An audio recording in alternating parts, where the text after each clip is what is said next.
Hola a todos, les tengo una súper buena noticia. Nuestra demanda contra la reforma pensional ha sido admitida. No es cierto, senadora Valencia, que usted dice hay que dignificar a las comunidades. Usted gana 50 millones de sueldo que le paga al pueblo colombiano y usted demandó la reforma pensional. Esa reforma pensional no entrega una limosna, usted está equivocada, ni un subsidio. Entrega un ingreso mínimo vital que es un derecho constitucional a 3 millones de viejos y viejas que han trabajado. Y esos viejos y viejas que usted está demandando para que no reciban 230.000 pesos al mes son muchos de ellos los padres y los abuelos de esos jóvenes humildes reclutados para esta guerra que ustedes quieren mantener. Ojalá le mataran un hijo a usted para que usted supiera lo que duele la muerte de un hijo. En Colombia el peor robo que ha habido en la historia reciente del país es el saqueo que hicieron determinadas empresas del sistema de salud. Un auténtico saqueo de los recursos de los colombianos para la salud. Y encima de eso existe la pretensión bastante desvergonzada de que se les siga entregando dineros a empresas que han demostrado su total ineficiencia para atender a los colombianos. Aquel inspirador de la gobernanza paramilitar, el señor Álvaro Uribe, a insinuar y a decir que el presidente Petro, que nuestro candidato Cepeda deben responder políticamente por el lamentable magnicidio de Miguel Uribe. Farsante Uribe, no se equivoque, que quienes deben responder son aquellos que en su gobierno patrocinaron la gobernanza paramilitar, asesinando a miles de jóvenes inocentes. Ustedes son los responsables políticos de la debacle de Colombia. Gustavo Petro, digámoslo clarísimamente, ha sido quien enfrentó la parapolítica, quien contribuyó a que muchos responsables rindieran cuentas ante la justicia y quien desde el gobierno ha liderado una lucha implacable contra el narcotráfico, con incautaciones históricas de miles de toneladas de cocaína. Por eso, no nos confundamos y no dejemos que nos confundan. No es por vínculos inexistentes con narcotraficantes que atacan al presidente. Lo que realmente no le perdonan es haber cumplido su palabra. No soportan que este sea un gobierno que ha puesto en el centro al pueblo colombiano.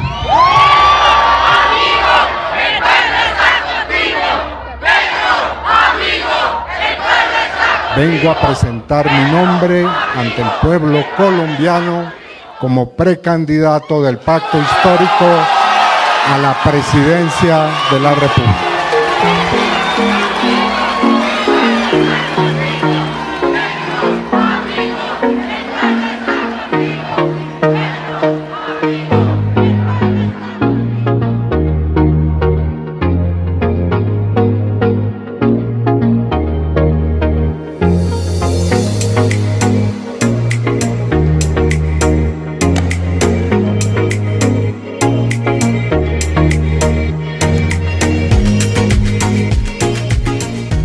¿Qué hubo, gente? ¿Cómo están? Bienvenidos. Estoy aquí con Alejandro Chala. Todo un placer, Alejandro. ¿Cómo estás? Hola, Pablo, y a toda la audiencia. ¿Cómo están? Feliz de verte, con ganas de preguntarte muchas cosas, porque yo, desde que sucedieron los resultados de las elecciones estas, no habíamos hablado. Tengo unas ganas de preguntarte cosas y hay una cantidad de preguntas también del público. Entonces empecemos por preguntarte, óigame, bueno, ¿cómo así que el descalabro tan tenaz que se metió Roy Barreras? O sea, es que estamos esperando muchísima más votación por parte suya. Esa labor que ha hecho de venderse a sí mismo como que el operador político necesario para que todo funcione, no se corresponde con esa votación tan mínima que consiguió. Entonces se abre la pregunta, ¿es necesario este tipo de personajes para, por ejemplo, un personaje como Iván Cepeda en una segunda vuelta, o ya descartamos, por ejemplo, ese tipo de colaboraciones, dado que las maquinarias no le funcionaron? Pues hay que entender que estamos de alguna u otra forma eh, pues en una democracia liberal, ¿no? Y pues lastimosamente no tenemos otro tipo de modelo. Y en estos modelos democráticos, de alguna otra manera, pues funciona mucho el tema de la transacción política, ¿no? Y el tema de las operaciones políticas y de todos estos ejercicios que de alguna u otra manera permiten la gobernabilidad. Y de alguna u otra forma, pues el hecho de que Roy haya perdido para mí no significa de que esto no sea necesario. De alguna u otra manera, eh, pues terminamos teniendo un Congreso con el cual de alguna u otra forma hay que negociar. No hay una mayoría holgada que permita la toma de decisiones en términos de reformas sociales, en términos de transformaciones estructurales, que no implique una discusión con otros actores políticos. Yo siento que antes, por el contrario, lo que se demuestra un poco más bien es que pues el voto no está cantado, no hay un voto cantado. Mucha gente se quemó en estas elecciones al Congreso de todos los sectores políticos, y eso de lo que nos habla es un poco de que uno nunca puede dar por sentados a sus electores, uno nunca puede dar por sentadas las votaciones, incluso teniendo estructura. Ya estamos dándonos cuenta en estos procesos electorales como creo que tuvimos ahorita, de que ya uno no puede dar por sentado incluso ese mismo voto de maquinaria. Entonces, creo que más bien lo que sí nos habla un poco es, pues a la final, en qué se pudo haber quemado Roy. Pues es que Roy, Pablo, de alguna u otra forma, él estaba evaluando su capital político, y nunca habíamos tenido una elección donde Roy saliera de los escenarios de Congreso o de los escenarios de cámaras de representantes donde de alguna otra manera tuviera una altísima cantidad de votos. De hecho, nunca se pudo medir cuánto sacó, por ejemplo, la lista del pacto histórico de manera individual por cada candidato, porque es imposible hacer esa desagregación. Entonces, como es imposible hacer esa desagregación, pues no sabemos cuál era el capital político de Roy, y lo que sí nos damos cuenta con esta elección es que quizás no era tan alto como él mismo esperaba. Igual fueron 215.000 votos, que pues de hecho creo que fueron más, 250.000 votos, que superan en cierto punto a la votación que tuvo en su momento Daniel Briceño, que es el congresista más votado ahorita de Colombia, pero que sí te hablan un poco de que pues no, él contaba quizás con una cantidad mayor de votación que realmente pues nunca fue la real. Se habló Entonces de eso 3 también habla un millones poco incluso. de, sí, y claro, pues obviamente todos los candidatos que van a la presidencia siempre hacen cuentas, todos, ninguno se salva. Esto no es una cuestión de Rey Barreras, es una cuestión también de lo que fue Ujú. Claudio López, de lo que es Sergio Fajardo, de lo que son todos estos candidatos. Todos tienden a ir hacia arriba porque pues obviamente tienen que apuntar hacia un techo en sus expectativas, pero de alguna u otra forma lo que sí nos demuestra esto es que pues más bien Roy no tenía suficiente capital político que capitalizar. Es un buen operador político en el sentido de que de alguna u otra manera, pues como lo demostró en la legislatura pasada, cuando el pacto tuvo la presidencia de Senado y de Cámara de Representantes, el primer año del Congreso, 2022-2023, pues que claramente eso sí funciona. Tener operadores políticos sí puede llegar a funcionar para mover algunos proyectos, para al menos tener la posibilidad de tener copada la agenda legislativa. Pero en este caso, pues Roy lo que se demostró en este caso es que no tiene suficiente capital político para poder aspirar a unos escenarios mucho más nacionales, como en este caso puede ser la presidencia de la República. Pues a mí me corre un fresquito sabiendo eso, hermano. Sinceramente. Oye, y el que sí le sacó bastante votación fue Juan Daniel Oviedo. Creo que fue una de las sorpresas de los resultados. Y más sorpresa todavía verle esa entrevista que le hacen en la revista Cambio, en el que, por ejemplo, la que sería su presidenta le dice directamente a un señor que es gay que ella no respetaría o por lo menos no reconocería la adopción como para parejas del mismo sexo. Entonces ya vemos que ahí hay como una Sí. cantidad de diferencias ideológicas de entrada. ¿Qué es eso? O sea, cómo se interpreta primero que todo esa votación tan alta de Oviedo? Porque parecía que muchísima gente del progresismo ha intentado romper esa consulta votándole a él para bajarle peso a Paloma, pero por otra parte como que tampoco había un acuerdo ideológico entre ellos de fondo, porque son cosas muy gordas, lo de la JEP y lo de la adopción de niños y todo eso, ¿no? ¿Cómo lo ves tú? Pues, pues Pablo, yo no creo que sea solamente el progresismo tratando de romper esa votación. De hecho, yo creo incluso que la cantidad de votantes de izquierda y de centroizquierda que votaron por Oviedo fueron muy pocas. Y de hecho, lo digo es más que todo porque de alguna u otra forma, eh, pues Oviedo no genera como tantas cercanías en estos sectores. Yo más bien lo que pensaría es, si tú te pones a observar quiénes componían la consulta por Colombia, esa consulta de la centroderecha y derecha, te vas a dar cuenta que habían diferentes sectores políticos que en otro tipo de escenarios quizás no comulgaría tanto. Y de alguna u otra forma, Oviedo sí tuvo la capacidad de capitalizar un sector de esa centroderecha que estaba dentro de esa consulta, que de alguna u otra forma, Pablo, no comulga con las posturas uribistas ni tampoco con las posturas más radicales de Abelardo de las Priella. Siento más bien que por ese lado Oviedo sí capitaliza unos sectores políticos en esa votación que no se sentían inclinados por un candidato en la misma y que de alguna u otra manera sí le roban votos potencialmente, por ejemplo, a Claudia López y a otras figuras. Y esa es su base, es una base muy dispersa, es una base que no es, digámoslo así, como tan fiel partidista en este caso, sino es una base que en últimas votó porque, porque Paloma Valencia no ganara. Y porque hasta cierto punto es un sector de centro derecha que parte de la misma afirmación de, venga, el gobierno quizás no haya hecho las cosas tan mal como nos lo cuenta totalmente todos los días algunos medios de comunicación, o realmente podemos ser críticos con el gobierno, pero sin desconocer que sí ha tenido avances. De alguna u otra forma, finalmente gran parte de las medidas y de las acciones que ha tomado el gobierno, de alguna u otra manera, para estos sectores no están tan mal tomadas, es decir, sí ha mejorado la calidad de vida, sí ha habido unas respuestas de un gobierno frente a unas urgencias y unas necesidades que llevaron a unos paros en 2019 y en 2021, y creo que es un sector de centro derecha que dijo finalmente nos sentimos identificados con un candidato que sale en todos estos debates a decir, pero venga, ¿por qué le pegan tanto a Petro? Si a la final, de alguna u otra manera, pues a mí no me parece que lo esté haciendo tan mal. El problema un poco con la postura de Oviedo es que, claro, como pues precisamente Oviedo es Oviedo él solo, él no tiene un proyecto político fijo detrás de él y representa un sector de la tecnocracia que es así, que es de estos tipos de sectores de la tecnocracia que tienen un discurso igual un poquito decantado hacia lo social, pero muy técnico aún. Siento que eso pues obviamente hizo que se insuflara un poco y se dejara de cantar en este sentido, pues inclinándose a apoyar a una candidata con la cual precisamente no comparten mucho estos principios. Es un experimento que me parece que es una malinterpretación, Pablo, de la lógica del disenso por un lado y por el otro, no sé cómo señalarlo, como también eso es como una especie de experimento de decir, aquí podemos construir entre contrarios, que al final no va a salir bien porque construir entre contrarios parte de un reconocimiento de cuáles son nuestros puntos comunes.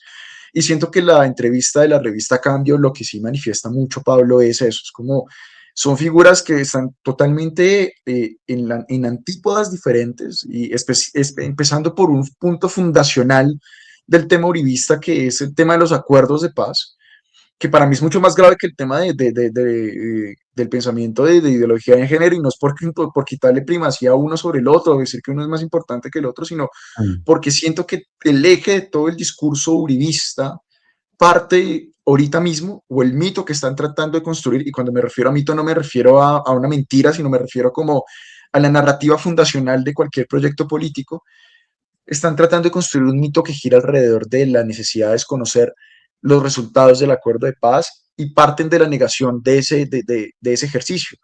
Y Paloma lo dice varias veces en la entrevista, nosotros nos sentimos traicionados por Juan Manuel Santos porque Juan Manuel Santos no escuchó que el no era transformar el acuerdo de paz, sino que el no era no aceptar el acuerdo de paz, ¿sí?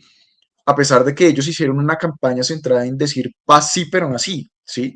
Pero en realidad Paloma destapa las cartas y habla muchísimo de que muy probablemente el próximo gobierno, si llega Paloma Valencia, por ejemplo, se va a concentrar en una profundización de desconocer esos resultados de los acuerdos.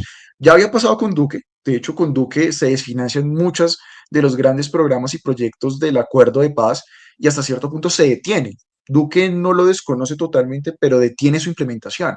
Y si tú te das cuenta, Paloma quiere ir un poco más allá. De hecho, si tú te das cuenta también, entre lo que fue el gobierno Duque, gran parte de muchos uribistas señalaron que el gobierno Duque nunca había sido un gobierno realmente uribista porque no logró hacer o cumplir el gran objetivo del uribismo en el poder, que era acabar con los acuerdos de paz. Y en este Sí. caso, de lo que nos damos cuenta es que ahí me parece que está el gran punto, Pablo, de diferencia, porque hablar de tocar los acuerdos de paz es hablar de transformar 10 años de una transición política que ha tenido Colombia, de un bloque de acuerdos de constitucionalidad y demás, que pues ya para dentro de la idiosincrasia colombiana pues ya están ahí. Y hablaba mucho Oviedo de las cicatrices, y es que el acuerdo de paz generó cicatrices. No, por el contrario, yo creo que ya tiene que ser una realidad aceptada. Es decir, nosotros no podemos volver a un estado previo a los acuerdos de paz, porque ya ese estado no existe, no es posible reconstruirlo. Las condiciones materiales del país cambiaron, las condiciones sociales del país han cambiado, las discusiones son totalmente diferentes. Y además de eso, pues lo que tú dices, a la final siento que es un ejercicio forzado, porque, y con esto cierro, porque si tú te das cuenta, pues finalmente ellos no tienen como muchas cercanías en estos temas, y eso sí puede llegar a ser problemático en un futuro, porque de alguna otra manera pues es un cálculo netamente electoral. Es decir, Paloma lo que quiere es aprovecharse de unos votos que no son totalmente fiables. Es decir, el voto de Oviedo lo que va a tender es a dispersarse ahorita en este proceso, y que de hecho ha generado también mucho ruido en la derecha. Y si tú te has dado cuenta en redes sociales, pero también en discusiones públicas, un buen sector del Centro Democrático que estaba dubitativo de apoyar a Paloma Valencia porque creían que el proyecto uribista quizás no iba a tener como una defensa tan fuerte en el gobierno de Paloma, o en la candidatura de Paloma Valencia, ahorita se están desplazando hacia el Movimiento de Salvación Nacional, hacia Abelardo, porque sienten que este era el paso final para que el uribismo se volviera woke, según ellos. Y pues para conservadores sociales totalmente con una postura muy radical como la de muchos uribistas, pues sale más fácil que Abelardo, que no está poniendo límites en el discurso y al cual precisamente ya le han aterrizado muchos uribistas, pues consoliden ese discurso, sabiendo que igual hay un puente, ¿no? Daniel Briceño es una de las grandes figuras que ahorita está metida en la campaña de Paloma Valencia, pero que claramente es un puente con Abelardo de la Espriella, porque parte de su grupo de trabajo, pues, pertenece a la campaña de Abelardo, pues con Jerome, que prácticamente pues es ese puente que está ahí, que de hecho es el gran puente que tienen Briceño en este caso con Abelardo, ¿sí? Por ejemplo. Entonces, creo que de alguna u otra manera lo que estamos observando es eso, es como un intento muy forzado de generar unos diálogos pues, que no van a llegar a ningún lado. Es decir, lo que tú dices es totalmente cierto. A la final, seguramente Oviedo va a ser una figura muy invisibilizada en un potencial gobierno de Paloma Valencia, y se le va a mantener allí como el hecho de decir, nosotros no somos quizás tan conservadores, pero pues Oviedo no va a tener voz y voto, y seguramente si lo intenta hacer, pues su salida ya estará cantada al gobierno. Sí. Lo que me quedó a mí como de sensación, hermano, es que eso era como un matrimonio de conveniencia entre Paloma Valencia y Juan Daniel Oviedo, y que como que antes no se habían puesto realmente a hablar de las líneas rojas ideológicas que tenían que marcarse, o los puntos de acuerdo. O sea, me parece una vaina totalmente de oportunismo electoral, sí. Pero yo pienso que eso, por otra parte, pone de manifiesto un valor que yo creo que buscamos los colombianos siempre, que es la coherencia, ¿no? La coherencia ideológica en los partidos, la coherencia en las trayectorias de vida de las personas, y eso pues le hace sumar puntos a quien presente esa coherencia.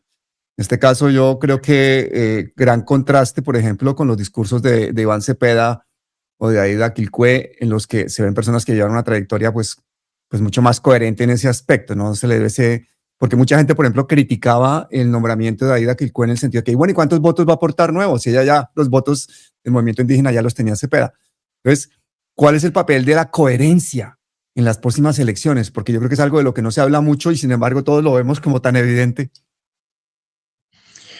Pues Pablo, yo pienso en este caso que la coherencia es más una postura ética, pero siento que Colombia hasta ahora está teniendo unos avances en discusión política que no han habido en los últimos 30 años. Y no lo hablo porque no hayan expertos. Obviamente, seguramente mucha gente va a saltar con lo que estoy diciendo, va a decir, pero yo tengo conciencia y yo sí he pensado el país. Sí, yo también he pensado el país, también me estudié para hacer esta vaina, mano. Es decir, yo también podría decir, no, eso es una falacia.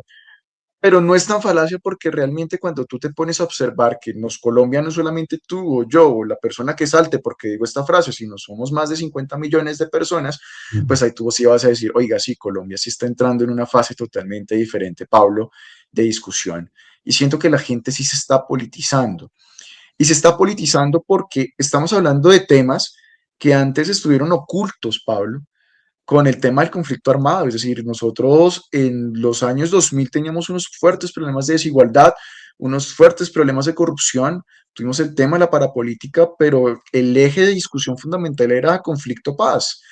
Y eso impidió que se generaran muchos diálogos y hasta ahora estamos en un momento en el que hay un gran desarrollo de la discusión política, en el que al menos la gente ya no habla de la política como algo distante o lejano que decide un tipo por el que yo voté y que me dio plata y finalmente me desentendí de eso, sino ya empiezan a haber unas discusiones fuertes sobre, venga, espere, se está debatiendo temas que atañen a mi realidad, la salud, los salarios, las pensiones, ¿sí? Y creo que hasta cierto punto estamos entrando en un ciclo de nueva cultura política. Por eso, pero el hecho de que estemos en ese punto, Pablo, no quita de que de alguna u otra manera quizás todavía estamos en una fase formativa, ¿no? Es decir, todavía estamos en ese cambio de época, en esta época transicional de la que he hablado en todas estas emisiones que he estado contigo. Y a partir de ello, a mí sí me parece, Pablo, y sí lo pienso así, de que de alguna otra manera quizás la evaluación no es solamente frente a la coherencia política, sino también es una evaluación del pasado. De hecho, sin meterme mucho en lo intelectual, pero hay un tipo que se llama Adam Jaworski. Jaworski es un politólogo y él saca una tesis muy clara, Pablo, que es la siguiente, y él dice las elecciones nunca se median como frente a lo programático, frente al futuro, sino que son juicios frente al gobierno pasado. Y las figuras que quedan electas en las elecciones quedan electas como castigos o como premios a lo que hizo ese gobierno pasado. Y lo que sí estamos viendo ahorita y lo que podemos analizar es que, venga, ¿y qué tal que los resultados de las elecciones del 8 de marzo, que los resultados de las consultas y demás estén hablando un poco de que más bien el país está entrando en una fase en la que sabemos de alguna otra manera que la decisión que se tome acá va a ser el modelo de país que tengamos en los próximos 10, 20 años, por esa fase transicional en la que estamos? Entonces, Pablo, eso me lleva a pensar un poco eso que tú señalas, y yo creo que no solamente, hay un sector que sí quizás vota en sentido de la coherencia, en sentido de decir, coherentemente Cepeda representa un mensaje, pero hay otros sectores que piensan en el cálculo político, que este sector también del progresismo que salió a quejarse diciendo, pero esta señora no nos trae votos, pero también un sector social que piensa legítimamente que por qué estamos llevando una indígena al poder y por qué precisamente lo hacemos si los indígenas no tienen el derecho a gobernar. Sí, porque claramente acá los únicos que tienen el derecho a gobernar son grandes élites y lo piensan legítimamente, y cuando digo legítimamente es que se creen el cuento y lo asumen verdadero, no es como que sepan que es una mentira y piensan que es una mentira, no, es decir, hay gente que piensa así legítimamente y realmente tiene una idea muy retardataria de estas lógicas. Y siento que en este caso claramente el mensaje Cepeda puede llegar a ser como, mi apuesta es esta, ¿sí?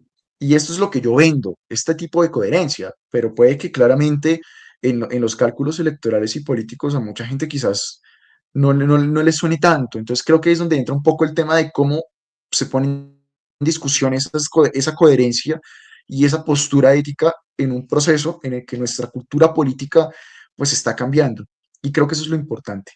Pero para cerrar un poco con lo que señalas, claro, obviamente la postura de Iván es coherente con su programa y con su propuesta de gobierno. Y ahí lo que hay que observar un poco es, bueno, y será suficiente en este ejercicio la coherencia, la gente, el elector eh, validará y claramente valorará esa coherencia.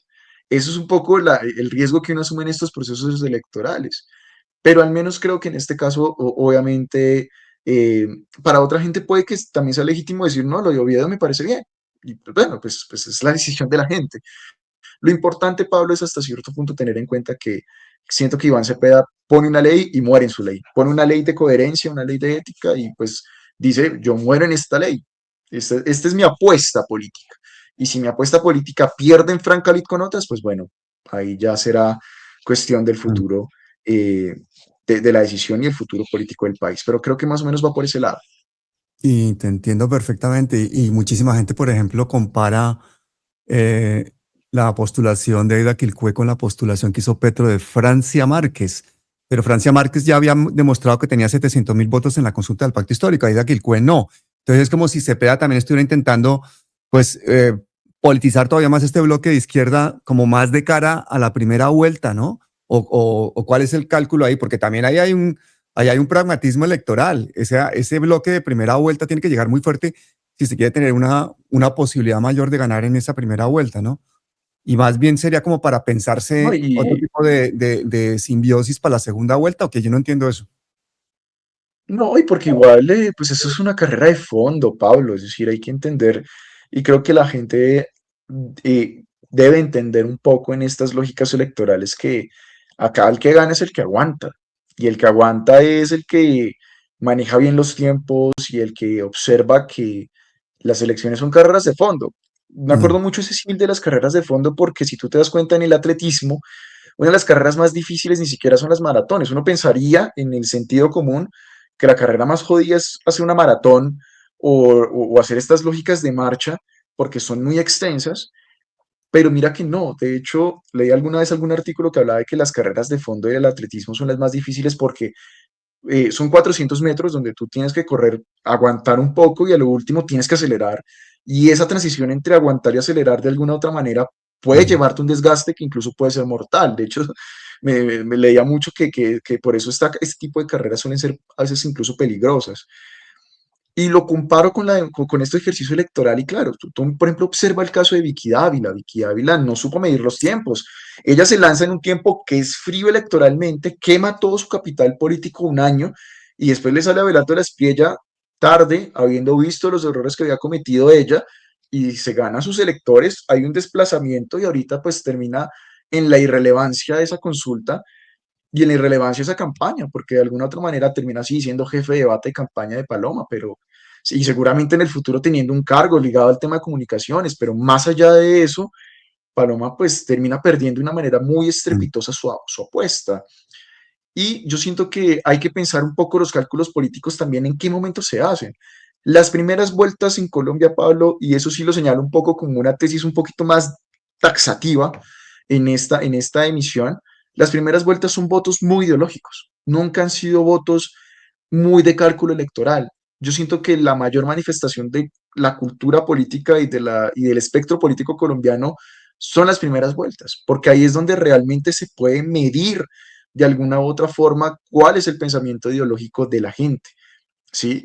Y en este caso lo vemos en 2022, Petro se lleva el 40% de las elecciones, Rodolfo Hernández se lleva el otro 20 y pico, Federico Gutiérrez termina abajo, ¿sí? Es decir, y si tú lo miras en todos los ciclos electorales colombianos, las primeras vueltas sí hablan muy bien de cuál es el estado de la democracia y cuál es el estado ideológico del país. Ya la segunda vuelta no es así porque la segunda vuelta ahí sí entra el cálculo político, la negociación de qué me bajo en mis propuestas, a qué me subo, qué apoyo de otros sectores, qué no apoyo, y finalmente ahí sí es donde se da esa sumatoria de votos que puede llevarlo a uno al poder. Pero en la primera vuelta no, y siento que Iván hace una apuesta muy lógica de primera vuelta. De hecho, Iván con la jugada de poner a Ida Quilpué como candidata a la vicepresidencia, lo que busca es garantizar el apoyo de una buena parte de los movimientos sociales en Colombia. Claro que tienen tensiones. Una persona, una fuente me comentaba hace un tiempo que claramente la nominación de Ida Quilpué generó mucho ruido en algunos colectivos campesinos del país, ¿sí? Pero siento que hasta cierto punto es la apuesta, Iván, por decir, mi primera apuesta a primera vuelta es ideológica y seguramente las apuestas en segunda vuelta van a ser mucho más ligadas al cálculo electoral en la negociación, porque sabe que este no es el momento de negociación. Ahorita tú no negocias, ahorita tú llegas en escenario electoral a tratar de quedar entre el primero o el segundo puesto. Y para ello tú no puedes negociar con quienes son tus contrincantes políticos. Tú negocias con ellos cuando ya sabes si pasaste a primera o segunda vuelta, digo, si pasaste a segunda vuelta, ya tú negocias con ellos en otros términos, ¿sí? Con capital electoral, con precisamente ya habiéndose medido todos en elecciones y viendo, bueno, ¿cuántos votos tienes tú? Y con estos votos, ¿yo qué puedo negociar? ¿A qué puedo ceder y qué no puedo ceder? ¿Sí? ¿Cómo voy a construir esta lógica en escenarios de segunda vuelta? Pero Mm. en primera es un voto netamente ideológico, Pablo. Entonces creo que la apuesta, Iván, es decirle a los movimientos sociales, mi gobierno inicialmente va a estar centrado en ustedes, en esa base social en la que quizás con Petro no hubo como tanta cercanía, es decir, claramente hubo cercanía con los movimientos sociales, pero con la cual no hubo una representación burocrática tan estable y con la cual también hubo una relación muy instrumental de Petro diciendo, yo soy el gobierno que representa al pueblo, el movimiento social tiene que corresponderme en las calles, Yo siento que Iván Cepeda va más allá y dice, no, pues yo voy a gobernar es con los movimientos sociales. Y bajo una lógica que no es de un cálculo electoral, sino es un cálculo ideológico. Es asegurar una serie de votantes que le permitan ganar con holgura en primera vuelta, sabiendo que en segunda vuelta seguramente sí va a tener que hacer esas negociaciones. En un escenario pues, en los que los sectores mucho más radicales del progresismo hablan de pasar en primera vuelta, yo sinceramente, y sé que mucha gente va a saltar con esto, pero yo sinceramente no pienso que sea posible ganar en primera vuelta. Siento que el país está muy radicalizado y muy polarizado, y lo demostró la elección de Paloma Valencia, eh, en opciones políticas que son diferentes y se está radicalizando en dos posturas. Y cuando tú tienes un país en esas dos posturas tan fuertes, es muy complicado ganar en primera vuelta. Pero siento que los escenarios de negociación en segunda vuelta van a depender del buen resultado que tenga Iván Cepeda. Y si Iván Cepeda tiene suficiente buen resultado, pues seguramente le va a permitir, como a Petro en 2022, acumular un buen sector del centro que de alguna otra manera vea en figuras como Abelardo una amenaza a la democracia, o con Paloma, pues la posibilidad también de acabar con los últimos avances que han habido en los 10 años en el país. Entonces, creo que es un voto ideológico, Pablo. Es un voto, este voto de primera vuelta es un voto ideológico y por eso Cepeda calcula, o en mi lectura, calcula precisamente por ahí de Aquilcue con ese ánimo de asegurar ese voto en primera vuelta. Pero también las elecciones presidenciales son más como de voto de opinión que las elecciones a Congreso y Senado, ¿no? Juega un papel más importante ese voto de opinión. Entonces ahí la pregunta es, bueno, son muchas, pero por ejemplo, la campaña digital de Iván Cepeda, ¿tú crees que la ves como para afrontar, ganar más voto de opinión en esa primera o segunda vueltas? Sale muchísima gente quejándose que la campaña digital de Iván está bastante floja y es como parte del encanto de todo esto, ver si realmente esa coherencia que hemos visto en un Iván humilde, que no quiere gastarse dinero, que está pidiéndole a la gente la proactividad, va a seguir llenando plazas y va a seguir creciendo, y no se va a empezar a gastar millonadas en una campaña digital. Acuérdate lo que hizo en las elecciones pasadas, pues la oposición, cuando empezaron a sacar pues TikToks virales y empezó a gastarse la gente muchísima plata, y sabemos que Iván es muy reacio a ese tipo de espectáculo. Entonces, en esas elecciones presidenciales, con ese voto de opinión tan marcado, ¿tú crees que se debería hacer un énfasis especial para hacer una campaña digital mucho más potente, o seguir la misma línea? ¿Crees que puede ser una fórmula apropiada?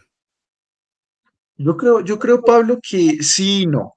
Porque mira que, por ejemplo, muchos de los influenciadores que se lanzaron ahorita al Congreso, más allá de Wally y Lalis, Beltrán, que quedaron pues obviamente en posiciones muy favorecidas en la consulta del pacto histórico, más allá muchos de ellos terminan agotándose, y es que de alguna u otra manera sí termina aprobándose en estas elecciones. Muy cierto que pues tener likes no implica tener votos y tener seguidores no implica tener votos. Tú no puedes traducir esos seguidores y esos likes en votaciones. Y eso le pasó a muchísimas figuras que habían hecho su campaña totalmente en lo digital, ¿no? Candidatos del Partido Verde, candidatos como este señor Eduard Virito, Pech Player, que precisamente termina quemándose con una cantidad de votos, y a pesar de que hizo una campaña digital que a mí me pareció pues muy rupturante, incluso hasta interesante en su dinámica, porque fue jugar a todo el tiempo al personaje que él hace, y aún así no logró superar 25.000 votos. Entonces creo que en este caso es importante lo digital y creo que la campaña digital es importante, pero siento que de alguna otra manera no es el único frente que hay, ¿sí? Porque también el trabajo político está por fuera de las redes. De hecho, si tú te das cuenta, Twitter, por ejemplo, en la discusión pública nacional no concentra sino más allá del 7-8% del país, pero claro, es un escenario fundamental porque es donde están todos los funcionarios del gobierno, todas las grandes figuras de opinión votando tesis. Sí, está el presidente a toda hora sacando tweets cada 3 minutos. Pero, y lo mismo TikTok. TikTok sí abarca un gran sector del país, pero TikTok no es un escenario en el que tú puedas hacer un análisis profundo, porque en 1 minuto, 2 minutos, tú no puedes explicar temas que quizás necesitas, por ejemplo, como este podcast, que necesita 1 hora para poder resolver preguntas y 1 hora para poder resolver asuntos, ¿sí? Y creo que en este caso Cepeda, pues de alguna otra manera, yo siento que más que abandonar las redes, creo que trata de hacer que las mismas redes se muevan por otro camino que no sea la campaña directamente. Es decir, mucho el tema de redes funciona quizás más con la lógica del efecto bola de nieve y del voz a voz. Entonces, ahí la campaña se hace de manera automática porque sabes que tienes seguidores importantísimos en estas redes que te impulsan la campaña sin la necesidad de tú estar moviéndote. Creo que finalmente sí hay un problema con este tema, que es la mala traducción que se hace el tema de redes, y es, siento que le falta un poco más de carisma. Y de manera autocrítica lo digo, Cepeda sí tiene un problema y es que quizás Iván, siento que quizás no es tan dado a este tipo de escenarios de las redes porque quizás no es tan carismático para ellas y no está mal. De hecho, muchas figuras, por ejemplo, en este caso también me pasa mucho, quizás soy mejor en este tipo de escenarios, por ejemplo, contigo, donde puedo tener una conversación y hablar de estos temas de esta forma, pero si yo me pongo solo a hacer contenido en video para TikTok, quizás No, no salga muy acartonado. Exacto. Entonces puede ser un contenido que quizás no llame tanto la atención y creo que a Iván le pasa un poco lo mismo. E Iván, en un segundo término, Iván es un intelectual y muchas veces estas figuras intelectuales necesitan un poquito más de profundidad y profundidad significa de alguna otra manera, Pablo, tener la capacidad un poco de traducir de manera mucho más profunda todos estos problemas y todos estos conceptos de los que se habla en el país. Y siento que quizás le falta un poquito más de carisma para comunicarlos, porque Petro sí tiene ese carisma. Si tú te das cuenta, yo creo que el escenario al que le está apostando Iván es al escenario de los debates, ¿sabes? Yo creo que el escenario de redes se va a terminar movilizando muchísimo con el resultado de los debates, porque así pasó en 2022. Es decir, cuando Petro sale en estos grandes debates, por ejemplo, en el de Caracol, que es el más importante, porque es el que se ve en el horario en prime time, en el que dura 2 horas, el que empieza a las 7:30 y termina a las 9:30 de la noche, en el cual precisamente los candidatos prácticamente votan todo su programa político y se discuten entre ellos. Si tú te das cuenta, ese fue un gran diferencial para que Petro ganara en primera vuelta, porque el vapuleo que hace Petro, por ejemplo, en ese debate muy famoso de Caracol presidencial, a unos días de las elecciones de mayo, pues termina siendo el que termina diciendo a todo el mundo, este man tiene la cosa clarísima en la cabeza y el que termina decantando gran parte del voto. Siento que Iván le puede estar apelando más a este tipo de escenarios y estar preparándose un poco para un escenario en el que se va a tener que enfrentar, por un lado, a un Abelardo de la Espriella, con el que quizás la discusión intelectual no sea tan fuerte, pero en el que quizás tenga esa fortaleza, pero con una Paloma Valencia que va a tener detrás a todo un equipo técnico y con el cual sí está el eje central de esta discusión política. Entonces, como para ir abreviando un poco, sí me parece a mí que el tema es un poquito más de carisma. Yo siento que quizás, y no carisma en el sentido de que tenga que salir haciendo estos videos que hacía Clara López Obregón, un poquito graciosos, que terminaban dando un poquito como de cringe, como de, oye, espérate, que eran muy interesantes. Y de hecho, el hecho de que generaran como un poco ese cringe igual terminaba haciendo que uno lo consumiera y dijera, bueno, está interesante. No, siento que es más el tema de que quizás falta un equipo de comunicaciones detrás que traduzca un poquito mejor el tema sin quitarle la esencia a Iván, que es esta figura intelectual, tranquila, con capacidad de hablar de los temas del país y que traduzca parte de estos ejercicios y propuestas de Iván en un ejercicio mucho más pedagógico, porque eso sí hay un problema, y es que el anexo del programa que presenta Iván Cepeda, ese documento de los discursos, pues termina perdiéndose porque pues nadie se va a leer un documento de 400 páginas, Pablo. no, Eso nos sirve a nosotros los politólogos. A mí me sirve como politólogo porque a mí sí me permite eventualmente de ahí hacer análisis de palabras, análisis con diccionario de sentimientos afectivos en lengua, con procesadores de alto texto, hacer todo ese tipo de análisis cuantitativos y cualitativos que uno como politólogo sí puede hacer, para decir análisis de discurso. Pero para la gente en sí, el común, quizás este tipo de ejercicios no funcione tanto y creo que igual Cepeda le apuesta mucho a la plaza pública, le apuesta mucho al voz a voz, al efecto bola de nieve, pero creo que sí es importante y necesario que se haga mucho más presente en estos escenarios de redes, quizás explicando de una manera mucho, a su forma, tranquila, pero de una manera mucho más directa con la gente, porque quizás lo que sí tiene como de beneficioso las redes sociales es que sí te ponen un escenario de diálogo tú a tú con la gente. Y si tienes unos votantes que nunca te han visto, que creen que tú eres un guerrillero y que prácticamente lo único que saben de ti es por la construcción discursiva que hacen otros candidatos, pues va a ser muy complicado, pero necesita personificarse. Y personificarse hasta cierto punto no es salir en la biblioteca de fondo hablando de manera pausada, sino quizás un contenido un poquito más dinámico y un poquito más pedagógico frente a, venga, yo soy Iván Cepeda y prácticamente de esto se trata la revolución ética que yo propongo.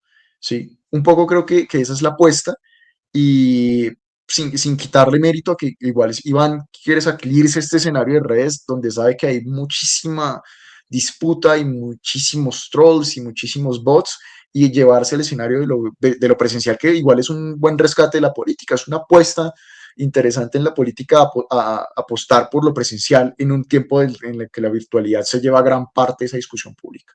Entonces creo que No, sería llama. más o menos eso. Si tú has visto sus debates en el Senado, el debate de forma enérgica y contundente, eso, lo hace bastante bien. En un debate electoral yo creo que también. Lo que pasa es que, claro, que lo que dices tú, ahí van a ir todos súper asesorados con sus comités y sus marketing y sus cosas. Y hay gente que va a dar un espectáculo porque depende del espectáculo para ganar votos, porque desde el punto de vista ideológico ya vamos a ver los problemas que tiene gente, por ejemplo, como Abelardo de la Espriella, que por otra parte compensa un poco nombrando a un vicepresidente como José Manuel Restrepo. ¿Qué opinas de esa fórmula vicepresidencial? A mí me llamó un poquito la atención cómo se presta José Manuel Restrepo para esto, porque no sé si ideológicamente haya muchas coincidencias, pero ¿qué opinas de ese vicepresidente? Bueno, frente a José Manuel Restrepo, Pablo, yo creo que es una apuesta doble y al mismo tiempo eso me lleva a pensar de alguna u otra forma, de manera contraintuitiva, que yo sí estoy muy en contra de la opinión y el sentido común. Quizás es un poco el rol que uno cumple como politólogo en estas lógicas. Sí estoy muy en contra de la tesis de que con esta elección y con el triunfo de Paloma Valencia, Abelardo pierde, porque yo siento que él no pierde, pero ya voy a empezar a hilar el argumento. José Manuel Restrepo cumple dos roles fundamentales y hasta donde tengo entendido por fuentes, quien finalmente hace el puente para que él llegue es Jerome, porque Jerome pues prácticamente es una figura importante en muchos de los sectores, ella se está formando para eventualmente llegar a la tecnocracia y creo que en este caso, de alguna otra manera, hasta donde tengo entendido, ella es la que facilitó parte de este puente para que una figura así llegara. ¿Y por qué es importante eso, Pablo? Porque José Manuel Restrepo representa a dos sectores fundamentales de la sociedad colombiana en estas elecciones.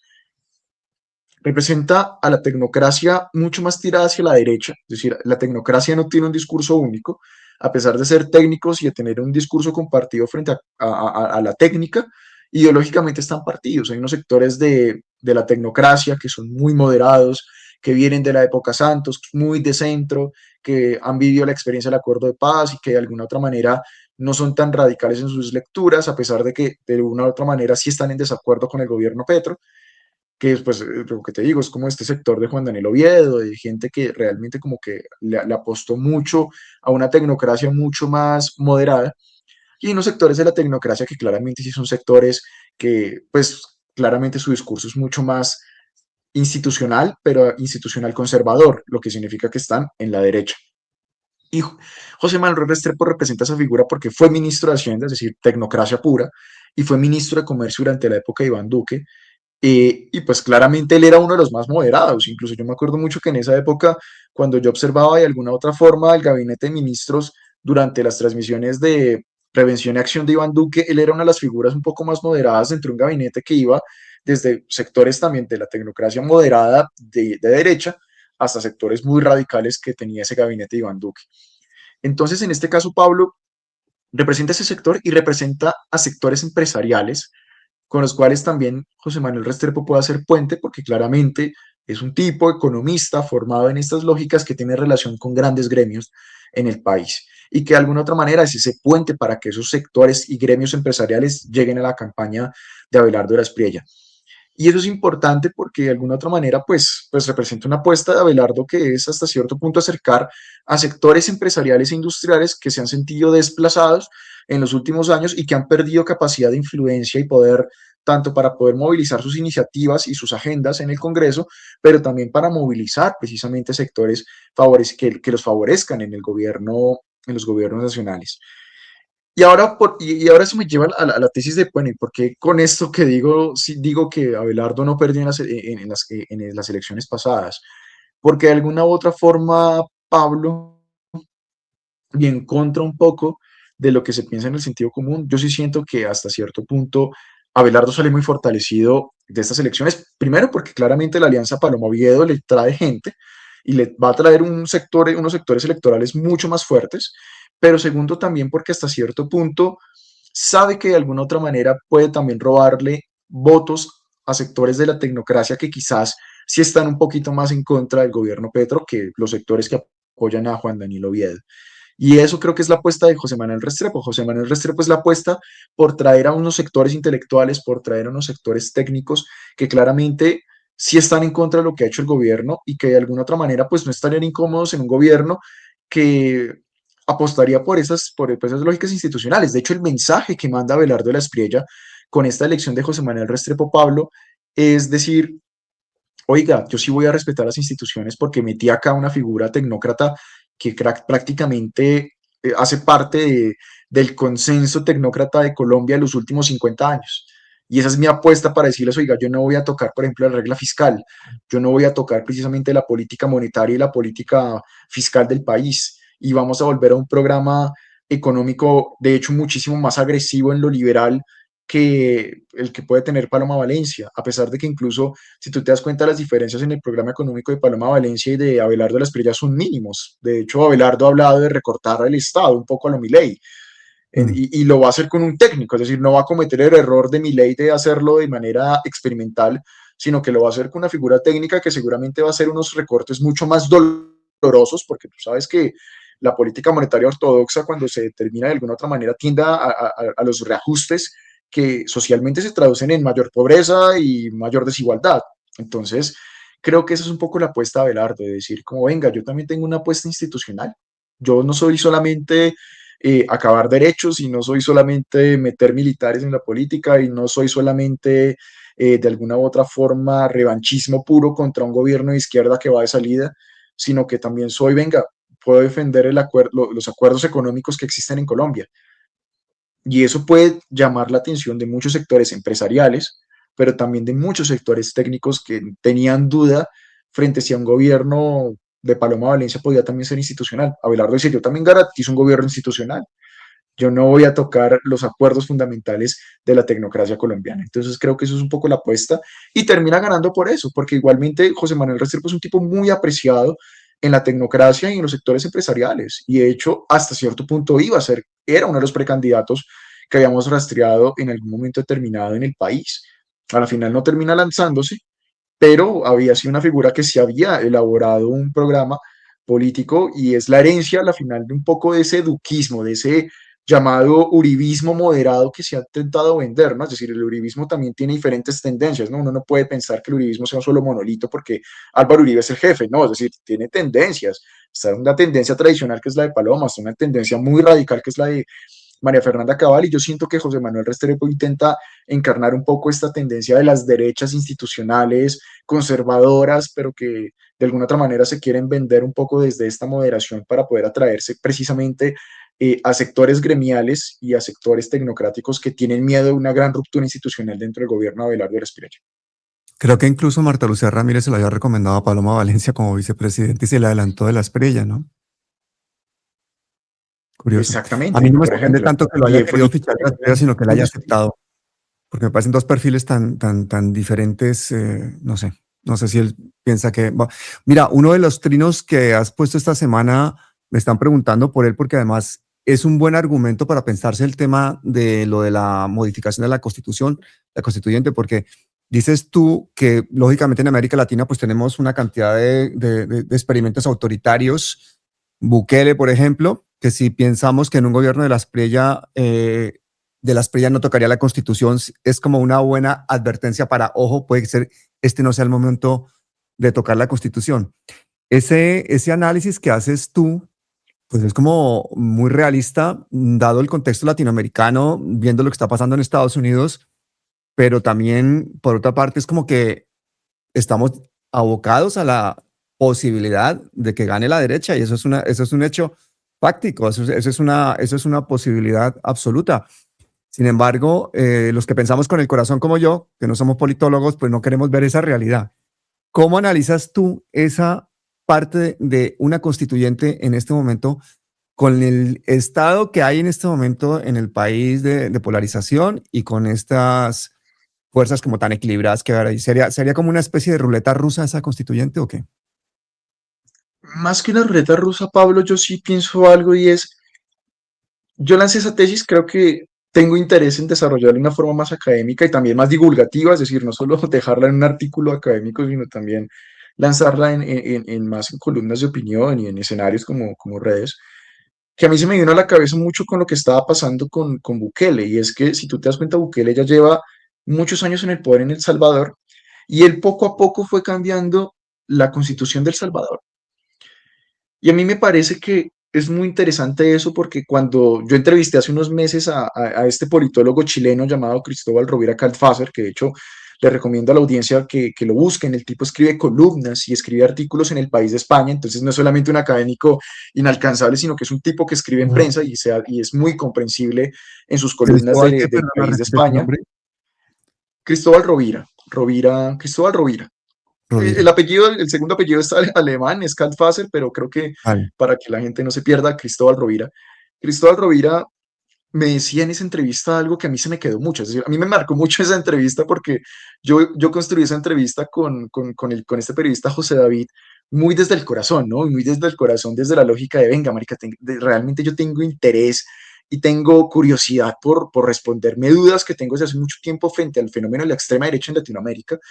Y una de las tesis que decía Rovira era esa, Pablo, y era el tema de, a diferencia de los grandes saltos constitucionales que dieron las izquierdas, por ejemplo, y con el tema Chávez, con la Constitución del 99, con el tema de Evo, con el tema un poco también de la constituyente chilena de 2022 y 2023, las derechas y las extremas derechas tienden a hacer transformaciones muy sutiles de la Constitución a lo largo del tiempo, y lo podemos ver con Uribe. De hecho, Uribe hace modificaciones a la Constitución durante su gobierno que transforman mucho el sentido original de la Constitución del 91, pero las va haciendo poco a poco, muy sutilmente, cambios muy esporádicos y muy pequeños para que la opinión pública no reaccionara a decir, venga, el presidente está cambiando la Constitución, padre, algo está pasando acá.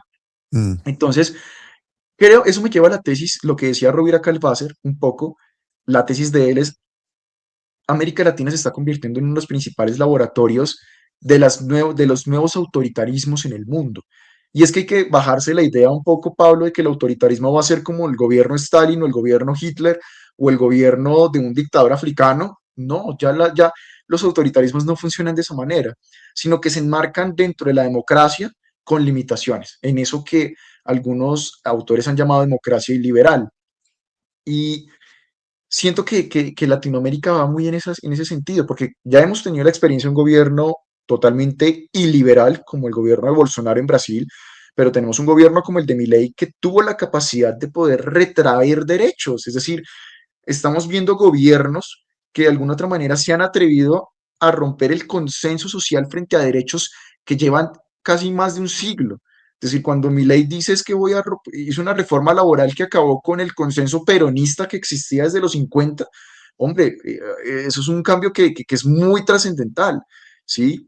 Incluso más que la reforma laboral que hizo Uribe en 2002, que de alguna u otra manera, pues Colombia no había tenido una cultura quizás de derechos laborales tan arraigada como en la Argentina, pero también tenemos un gobierno como el de José Antonio Cast, que ya salió ayer precisamente al estilo de los videos del Estado Islámico construyendo una fosa en el desierto de Arica, ¿sí? Y tenemos el gobierno peruano, que Perú lleva más de 10 años, ya va a completar una década en inestabilidad con presidentes que duran en promedio un año solamente.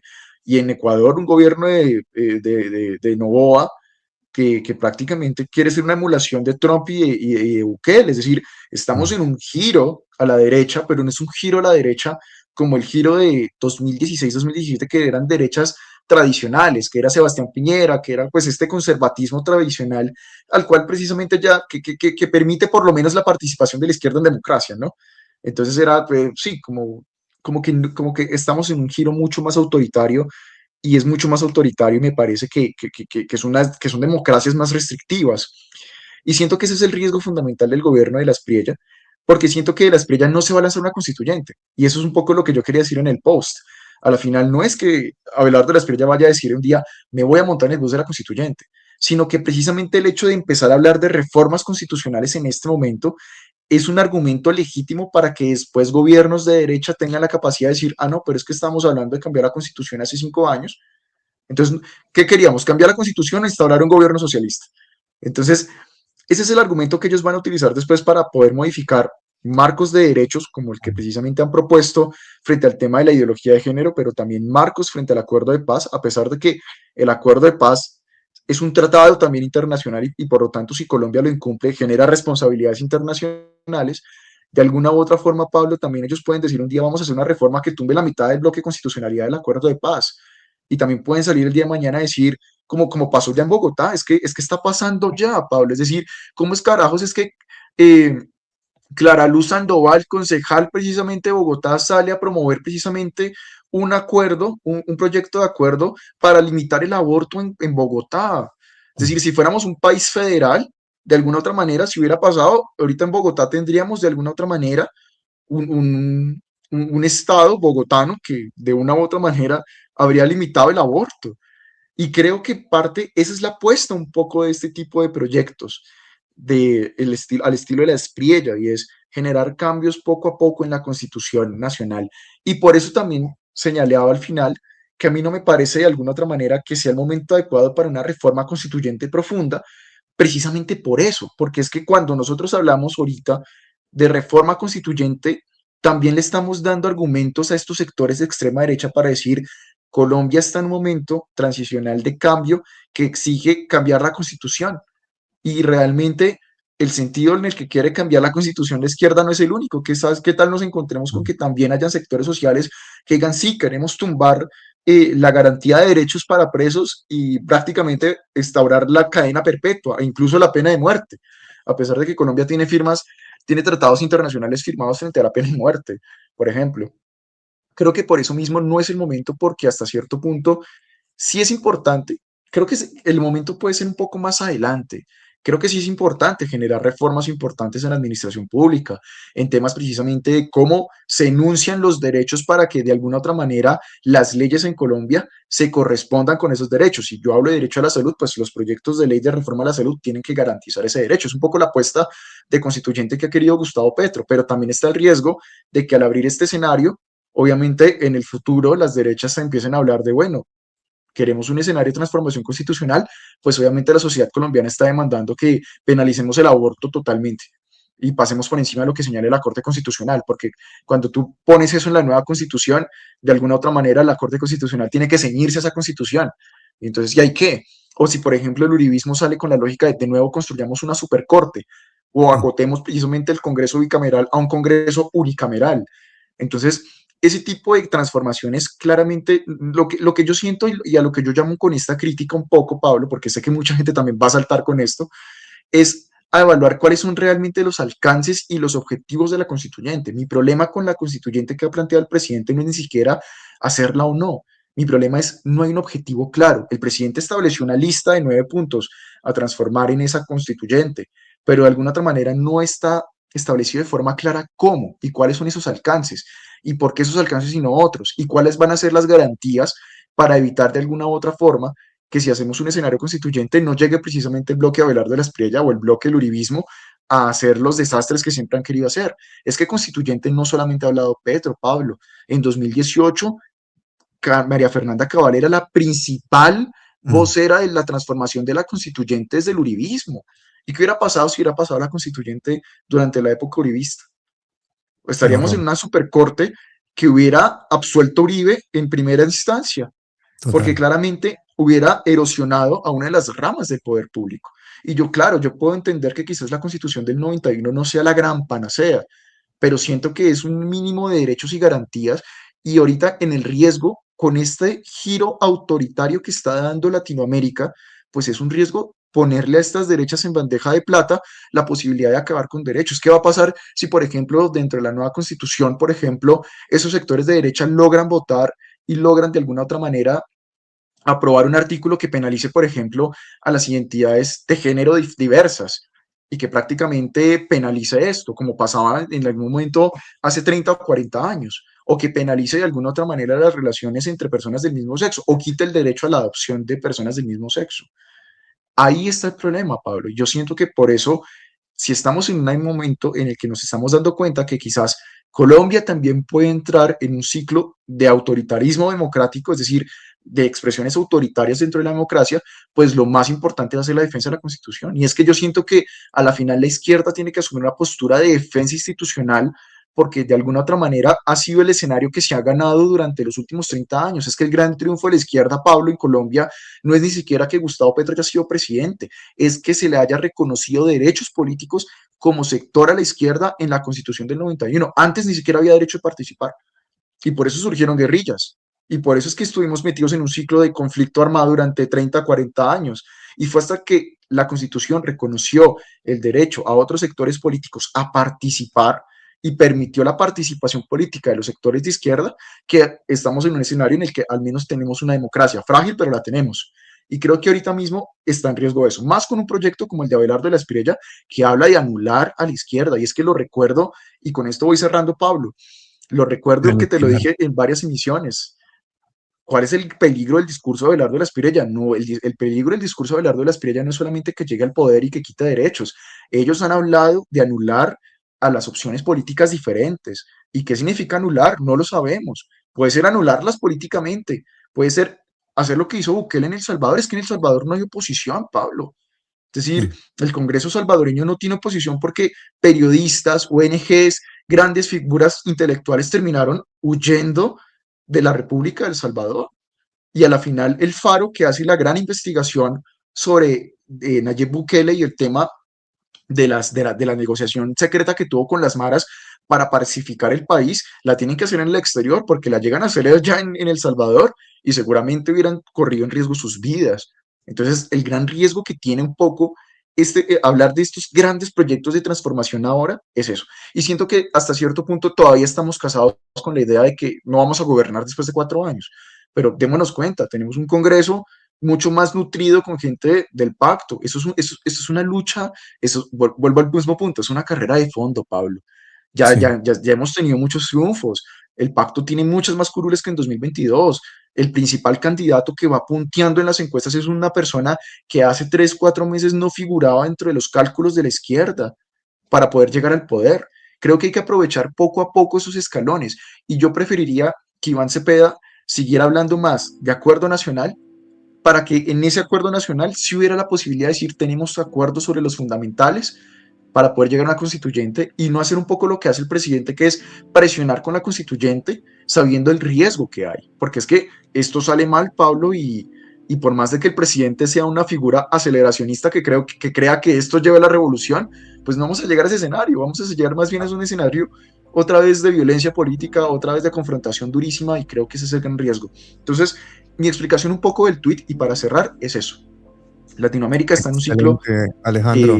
Totalmente de derechas, totalmente riesgoso, y creo que Colombia puede ser el último baluarte y el mensaje de la izquierda tiene que ser: nosotros somos el último baluarte de esta lógica de democracias que sí son imperfectas, que sí tienden a generar desigualdades, que sí estructuralmente sostienen esas desigualdades, pero que en este escenario nos permiten tener mayor margen de maniobra que gobiernos potencialmente autoritarios que lleven a que estos países de nuevo pues entren en unas lógicas como las de Argentina, como las de Brasil o como las de Chile, donde de alguna otra manera, Pablo, pues estamos viendo que somos el laboratorio de esos experimentos autoritarios que después se van a exportar. Los primeros laboratorios, y con esto ahora sí cierro, ¿cuáles fueron? Hungría, han sido Rusia, ha sido Turquía, que son estos países donde las democracias son muy restringidas, donde el ejercicio de la posición política pues es casi imposible, donde hay unos discursos muy fuertes de derecha, y ahora estamos en Latinoamérica donde están haciendo ese laboratorio de venga y veamos qué tanto podemos transformar esas instituciones a nivel interno, porque esto después se exporta. Y ahorita estamos en una disputa por la democracia, y esa es un poco la gran conclusión que tuve con Cristóbal Rovira. A la final, la disputa de ahorita en Latinoamérica es la disputa por la democracia, y a la final la izquierda tiene que darse cuenta si va a defender ese modelo democrático o si va a proponer otro, pues que esa propuesta profundice en estos ejercicios democráticos y tampoco termine en un ciclo como el que estamos terminando ahorita en el continente. Creo que es un poco como la reflexión que yo haría al respecto. Bueno, profesor Alejandro Chala, excelente reflexión, porque la gente no puede ver la constituyente como una apuesta segura, sino que puede ser un arma de doble filo, y como tú nos has enseñado y nos has explicado aquí ya varias veces, en política los tiempos son todo. Entonces tenemos que ser conscientes de nuestra realidad, no solamente la que está dentro del territorio nacional, sino la que está en Latinoamérica, la que está en el mundo, que no seamos un experimento autoritario más, porque es un país que se merece ya, de verdad, salir adelante, luchar contra la pobreza, contra las desigualdades, personalizar la justicia en cada uno de los colombianos y sobre todo la igualdad de oportunidades y la dignidad de la vida humana. Alejandro Chala, mi hermano, muchísimas gracias. Un abrazo muy fuerte y hasta siempre. Hemos aprendido mucho contigo hoy también. A ti, Pablo, por la invitación. Igual, abierto a estos escenarios de discusión y de diálogo, me parece supremamente importante, más ahorita que estamos ya en estas elecciones. Quizás las elecciones al Congreso no mueven tanta opinión, en este caso yo sí creo que es importante abrir esos espacios a estas discusiones y pues claramente pues a ti agradecerte el espacio, a la audiencia también por la atención prestada y pues nada, Pablo. Además que la labor que haces tú de pedagogía a través de Twitter a mí me parece pues muy meritoria pero insuficiente. Ojalá te oyeran muchísimas personas, por eso esta invitación a que te sigan, Ale Kolomonosov, ahí está debajo de tu nombre, y pues aquí intentaremos tenerte pues todas las semanas a ver si conseguimos aprender un poquito de qué país tenemos, en qué país nos podemos convertir y en qué país no nos queremos convertir. Muchísimas gracias, Alejandro, y hasta siempre. Lo mismo, a ti, Pablo, y muchísimas gracias. Abrazos. No soportan que este sea un gobierno que ha puesto en el centro al pueblo colombiano. Estos son palabras mayores.